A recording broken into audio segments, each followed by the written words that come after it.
So this video is just to make sure everyone understands the difference between slopes for parallel lines and perpendicular lines and how to write an equation given a line and having it be parallel and perpendicular, given a table and having it be parallel and perpendicular, or given an actual graph and have it be parallel or perpendicular. So I am doing problems that are like the ones that are on your worksheet, but I have changed numbers. Numbers are going to be different. So the couple of bits of information that you want to understand, that the slope of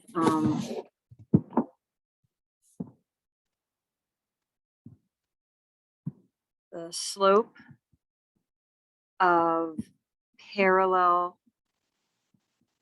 lines are the same. So you have to have the same slope for it to be parallel.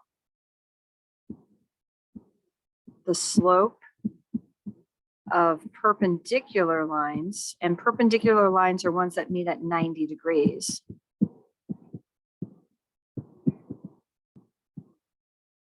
Are what we call negative reciprocals.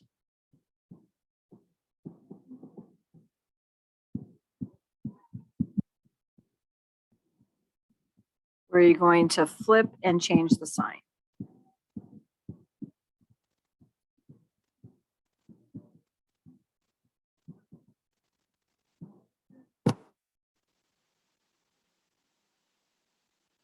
So let me go through an example of each of these types. Again, this looks exactly like your homework, but I'm changing the numbers, changing the equations, changing the table.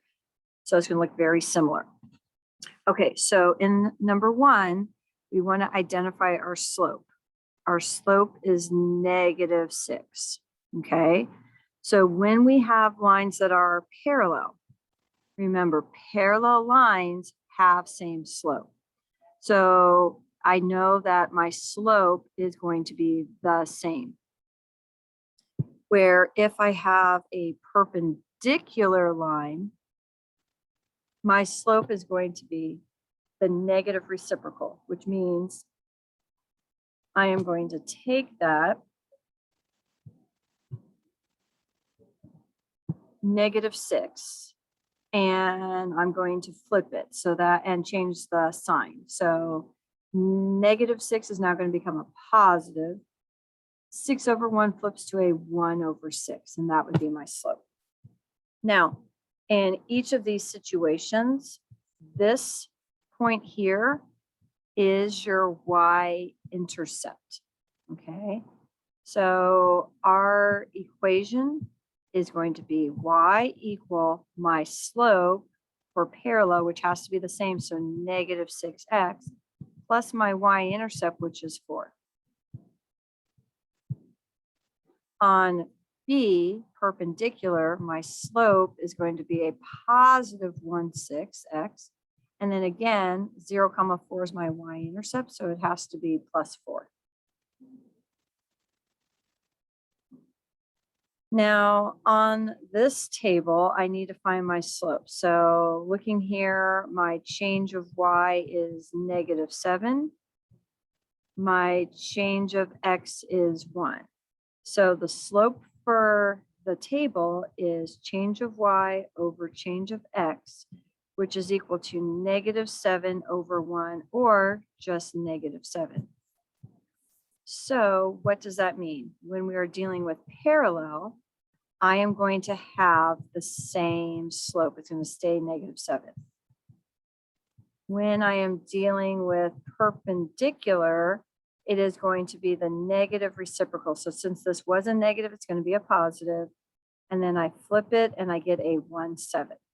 And that is going to be my slope. Now, in both of these cases, this point here is your y-intercept, okay? So for the first one, that is supposed to be parallel to that table, it's going to be y equal -7x, because the slope is going to stay the same, and then -3 because of the y-intercept. On B, it is going to be perpendicular. So it's going to be 1/7 x. And then again, that's my y-intercept, so -3. On number 3, if you have a graph, okay, I want to find the slope. So I'm going to go from one point to another. I'm going to try to find 2 nice points.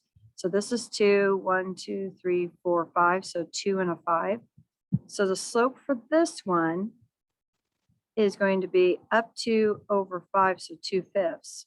So that means my parallel one is also going to be 2/5. But my perpendicular one is going to be flip and change the sign. So I change the sign, I'm going to be negative, and I flip it and I get a -5/2. So my first one is going to be y equal, for parallel, 2/5 x, and then that 0, -2, that -2 is my y-intercept. For perpendicular, I'm going to have y equal -5 over 2x, because that's my perpendicular slope. And again, it has to go through the point 0, -2, which is a y-intercept. So that's -2. Okay, so your problems are going to be the same, but just different numbers. Now on this one here, you want to figure out if they're perpendicular or not. So what you want to do is you want to find the slope of that line and the slope of this line, and you want to compare them. If they are negative reciprocals of each other, they're perpendicular. If they are not negative reciprocals of each other, they are not perpendicular. So you don't want to just look at it and guess. You want to look at the slope, find the slope of each.